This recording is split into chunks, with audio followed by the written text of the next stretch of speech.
I'm going to share a couple of anecdotal stories that relate to experiences that I had real quickly about one generation, because I think probably most of us would agree it changes as we get older.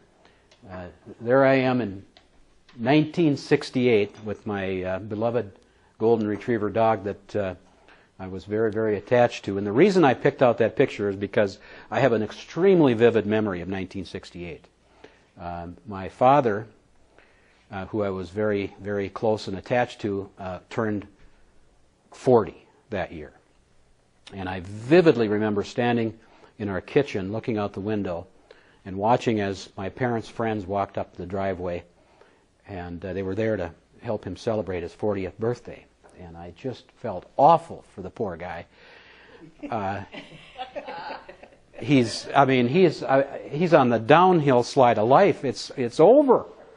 I mean, the nursing home is just right over the horizon for the poor guy. And I just didn't have the heart to tell him, I just feel awful. And there was 28 years between our ages. And that could have just as well been an eternity for me at the time. Well, I look at it differently today. There I am, the first time I met our first grandson, and you couldn't wipe the smile off my face in that incident. But I have to confess that when it wasn't until I held Harrison in my arms that it was like, whoa, how did this come along so fast? I just am getting used to the first generation of my descendants. And now here comes another one. And it didn't dawn on me until I actually held him in my arms. It was like, wow, did that go fast? And so there's one more real quick story I'll share. This guy, it's blurry, but the guy, I actually took a picture of an old family movie. And the guy in the short black hair in the middle there is my dad at age 14. And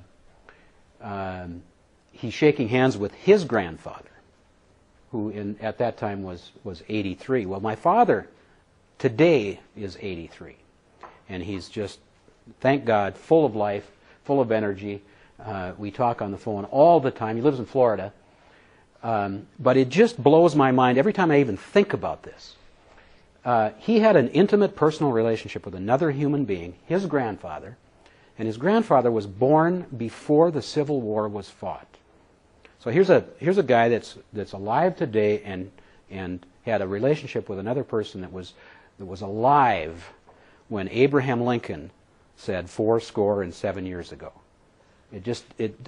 When you look at it in that context, the American experiment is really so new. It's just mind-boggling. So that's the transformation that I've personally gone through, and what it did is it got me thinking, and I saw an ad on TV for Ancestry.com, and I made a family tree. How many people have been on Ancestry.com? Okay, well, it's got its strong and weak points. If you want to trace your ancestry back to the Stone Ages or the Middle Ages or Adam and Eve, it's good for that. I wasn't expecting to find that, but I had other relatives that had already been there ahead of me. And on my great-grandmother's branch of the family, you could trace all the way back to the year 704, assuming that information is accurate and correct. I wasn't around then, so I don't know. But if the information is correct, I had an ancestor about 45 generations ago named Halfdan Olofsson. And he died in 750.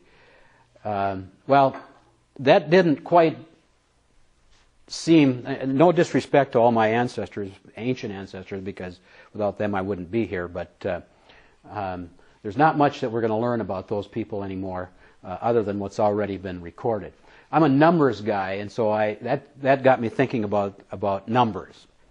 And so I did some math on a chart here, and what I determined is that my interest, again, no disrespect, but my interest is really in the more recent history. because when you get down to the level of your 10th great-grandparents at this level, you've got 4,000 10th great-grandparents and 8,000 total parents, if you include everybody between yourself and your 10th great-grandparents. So if your goal in life is to be relevant with your ancestry beyond about the 10th generation, you've got your work cut out, because there's a big crowd there.